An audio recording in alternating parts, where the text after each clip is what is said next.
Hello, everybody. This is Frankie Day from Frankie Day Models. Okay, for this beautiful evening of Monday, the beginning of a new week. This is video 3 for the Whirlybird group build. Okay, she's the flying banana is on her way. Hopefully, I should have this thing done by Friday. And believe me, this kit ain't for the novice. There's fit issues in this thing, and the parts fit okay, but they got to be tailor made real well, so you get a lot better fit. And there are some part issues. There are a couple of fit issues there. The biggest fit issue there is installing that module, the interior module that goes inside the fuselage of the chopper itself. And I had to fiddle around with it for a while to get it right. The instructions are awful. I mean, I'm telling you guys, they're about as confusing as a sterile rabbit. You look at them and there's no positive identification where the parts go at. You just got to go by eye, by feel, and drive and make sure that's in there right. Because you don't, it's like working on a wooden kit or something. One part to one part off, the other part to the other part off. The percent's all thrown off. The parts ain't gonna fit well. So this kit here has no locating pins at all. I mean, when you make these parts together, there's no book in there and just glue it. You got to put it right together, make sure it's nice and straight, and work a little bit of a time as you go along until it's completely sealed up. Okay, I got the entire fuselage. I got the tire. Well, I got the fuselage all together, the undercarriage all together. I got the vertical stabilizer, horizontal stabilizers in place, and and I already applied a coat of filler on there, and I will wet and dry sand that tomorrow using wet water instead. Then after that, I'll go ahead and fill in the windows and start doing some priming. Okay, this is as far as I got. It's starting to look like a chopper now. A 148 scale, that's good size. I'm going to add seat belts to the seats in there, and I'll give you that in the photo wedge. The interior of these things calls for your light gray interior grain. I've seen some footage of it as much as the whole thing is just completely gray. You can see in the photo wedge the grading of this of the transmission. That's where the transmission's at right here, where they can change that blade. Where the rotor system, how the rotor system works. This was actually one of the first designs of the helicopters that ever came out. Anybody wants to do any research on the Kiyosaki H-21 Workhorse or Flying Banana or Shawnee, and the Koreans, the Korean War, we call it the Workhorse. Vietnam, we call it the Shawnee. And the Air Force called it the Flying Banana. But anyway, but the first design of these things they weren't covered with the alloy malachite fuselage skins. It was this all tubular framework, Roger work. That's where your transmission's at, where you can gauge your rotors. You can start your motor up like that. You start up, you got to gauge the transmission. You can see like a drive shaft goes up there to the pinion gear, all the way up to the pinion gear to the spider gear. It fits up to the top of the rotor. It fits up, goes all the way along the side here. The same thing here too as well. See, these are exhausts right here. There are no locating pins at all from the undercarriage struts. So what you got to do, you got to look at it very carefully. And you'll see a little dimple there, represents it. So you take your pen vise, open up those holes right there, install your undercarriage.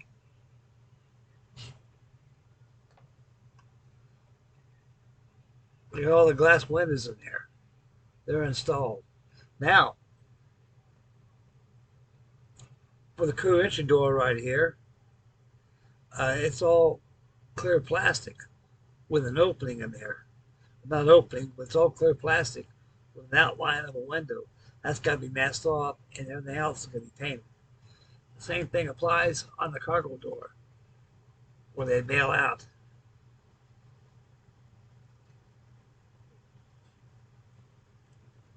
It's all clear plastic with an opening, with a window recess opening, shows the opening of the window that's in there. This is pretty nice. The fuselage is painted all dark gray. I mean, not dark gray, but light gray. And from this point on, aft is all painted interior green. Then I gave it a gloss coat. When I turned it around and gave it a wash, and took a cotton bud and kind of work off as much as you want. Give a little age in here.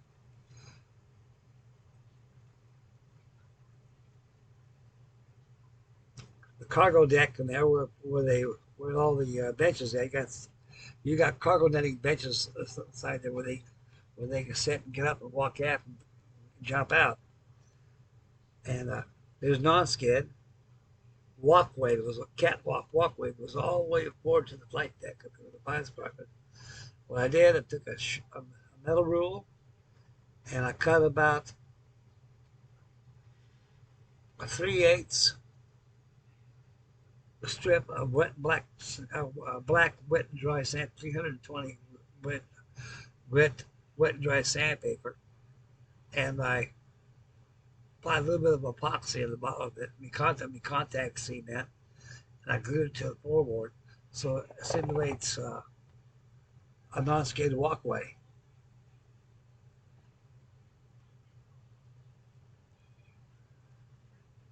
And your rotor HUDs up over here, they're all white metal. So this kit's actually is composed of styrene plastic, resin, and photo etch. Now I think I paid about $69 this thing. So this thing is kind of costly. But it makes an excellent addition to all your chopper collection. Like my chopper madness I got going on. That's going to be I got a lot going on over there too. I mean, that's going to be an excellent addition. This is going to be an excellent addition to my chopper madness to anybody likes Whirlybirds. I'm kind of glad we brought the fellow who brought that Whirlybird group build out. I know I don't know what the don't have a clue the time the Pine build is, but I should have this thing done by Friday.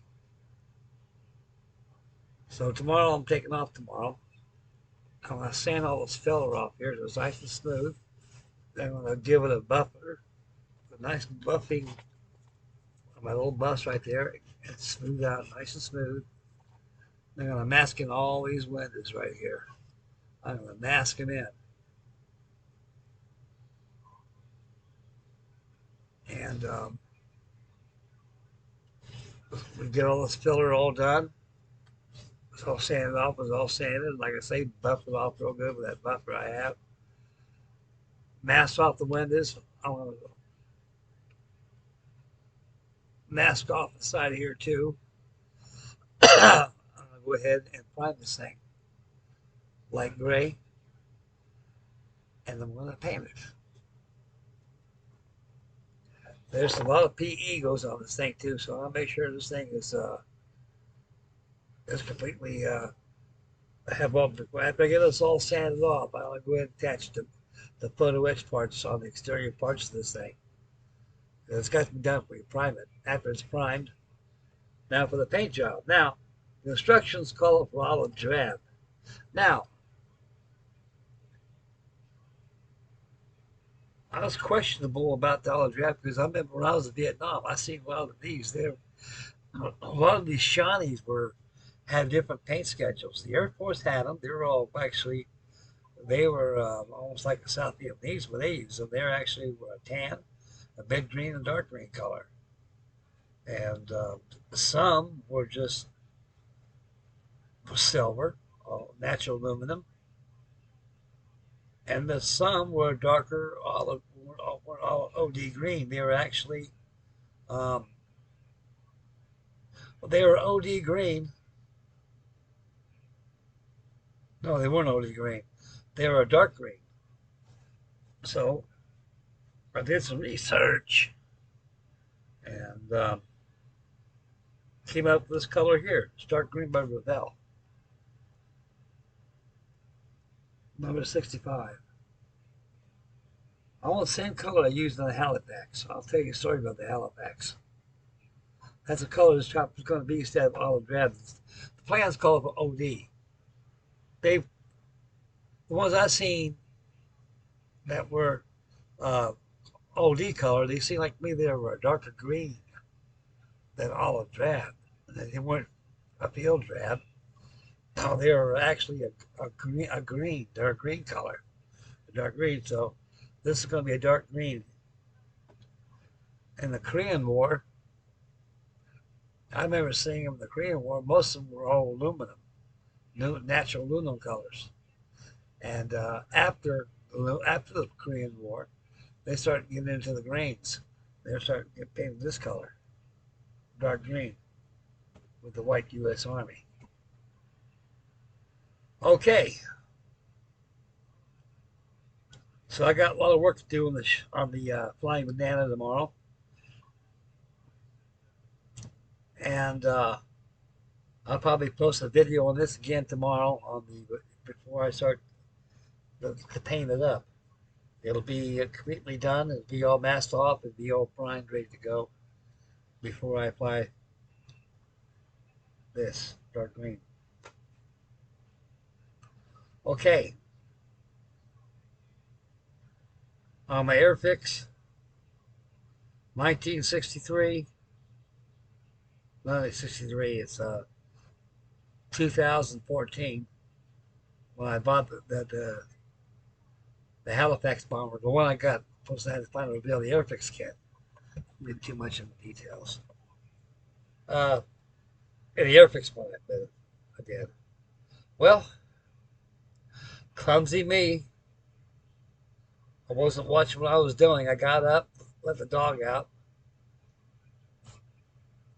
Right hip caught the wingtip, hit the floor and just bust. I go, that close to having it done. So I put it in the box and threw it away. I'll get to it someday. But I got to thinking. All right, I already got the U.S. Coast Guard Cutter Eagle. I've already got her as the first entry for Chris Mortel's Classic Plastic 101's tribute build. That's over here. I'll be getting on that pretty soon. On a Halifax, it got broke up. So I started on another one. This is the Revell one. So right now, I got the nacelles in. I got a little filler on this thing. I got the outdoor nacelles got to put on, a lot of other stuff. So I should have this thing done by next week. Here's one. This will be entry number 2, official. This thing will be done tomorrow. This is a 1955 Revell P39 Airacobra. Classic plastic. I will enter this as my third entry for Chris Cortell's Classic Plastic 101 group build, tribute build. This is for you, Chris. This is, don't get any class sticker. This is 89 cent, 1955 Revell Bel Air Cobra. I got to paint the prop. I got to put the canopy on there, the exhaust. corridors right there. I gotta do a little touch-up painting with some red, with some yellow, with yellow chromate, and touch up a little bit around the cockpit a little bit. And I gotta glue right there behind the belly tank. I gotta glue my ball, which fits on a swivel stand. So I was so downhearted when I broke that Halley bag. I brought out another one, and this is a new tooling kit. I thought it was a Matchbox kit, and I got it. I understand Revell made released two of those, the B3, but and this is the Mark II. And right here, this is your 1955 Bel Air Cobra, and this is probably one of the finest ones that Revell ever made. So I have this tomorrow. It's been raining all day today. Today's my day off. And hopefully tomorrow will be a nice sunny day. The outside pictures that look nice out there on the stand out there. And I'll start getting this Whirlybird going, this Whirlybird going. So I get that out of the table, get that done. Then I'll break out another Whirlybird. I got about three going here. This company named Atlantis. Atlantis is almost like Glencoe models. They buy these old molds that have been laying around for years, decades, like Revell, Aurora, all these molds. Some molds got destroyed, and a lot of molds didn't get destroyed. But I'm really happy. I'm really pleased with this Atlantis company because they're bringing back this old stuff that I grew up with as a child back in the 1950s. So this is the Hup 2 helicopter and the H-25 Army Mule. Now, for your color call-outs, it's all right here. You got El Toro right there, the Marine Station out there. They're painted. This board, the Enterprise. And over here is just your Army. So it's kind of so beautiful and so many um, color schedules here. It's hard to choose from. I know Charlie Mack did one of these. It came out outstanding. He did a very outstanding job. Charlie, he did a good job on it. So be sure to check out his video on the HUP. And actually, he influenced me to get this kit. And I had no idea. I thought this thing was an Aurora kit. Of course, this Aurora did make this kit, but the molds were surrendered out. The company went out of business. Everybody fudged out, threw in the towel. Says, hell with the Aurora models. They went out, and the molds lay around, and this company found them and bought them and make them. So I think I'm gonna go ahead and make mine the Army Mule, OD green.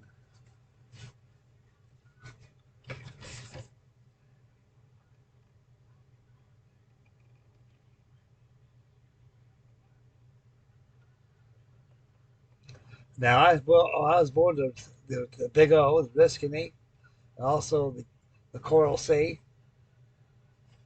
They were painted blue. This is like a smoke gray, like a almost like a dark gray color, a dark gray, and you had your fluorescent colors on there.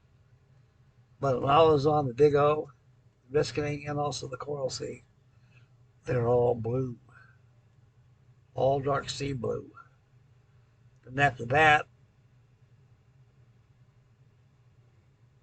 they didn't last very long. By 1963, they came out with the Sea King. So this is going to be very interesting.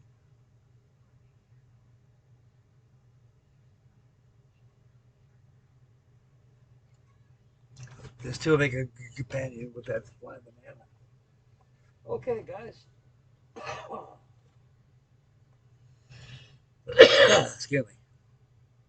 So that's about the conclusion of the Whirlybird group build on my Flying Banana, video 3. So tomorrow I'll get the thing all sanded down real well, get it all primed, and get those little edge parts on there, and we'll go with the final color. Be done by Friday. So stay posted for that. Now, I'm going to be working on this too, on this heli bag. This right here is the Mark II. It had those Merlin Vulture motors they used.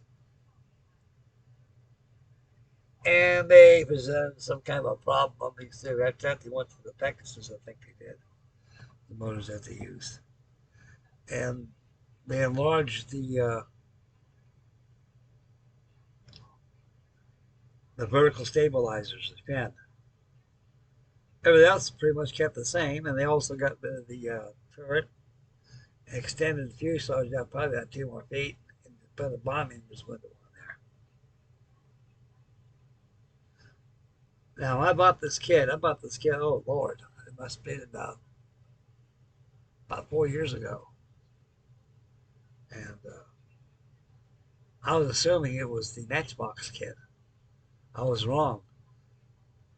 I've been working on this thing since last night. No, actually, yeah, it was last night I started on. No, I started out 2 days ago.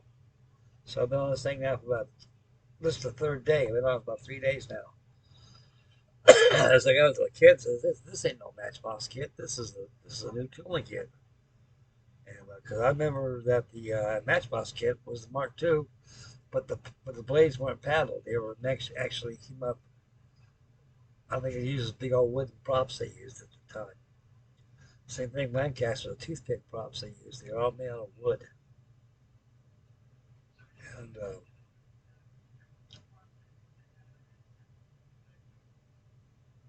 they did a good job in that alley bag right there. So I should have that thing done by next week. Tomorrow I have that bed all covered for Chris. Get the classic 101. Get that done. My third entry. And my second entry will be the heli bag. I'll get that finished. And conclude that Whirlybird and probably start on the on HUP or that. Going over here, this is the Frog, which is Novo Frog, Westland Wessex Mark 1, my 72nd scale. So it's a bad kit. I bought a bunch of those from Smitty's Hobby Shop probably about 10 years ago. I sure miss that hobby shop. My God, I miss that place. It was a it was a Lulu, all right. Knowing the place is out of business all those years. That was the oldest hobby shop in the state of Ohio. It's been there for about what 47, 48 years. That's a long time. Okay, guys, that's about it for this evening. And so the Whirlybird's on our way, so I'll have the final reveal of that. I'll have some nice outside pictures posted with that. And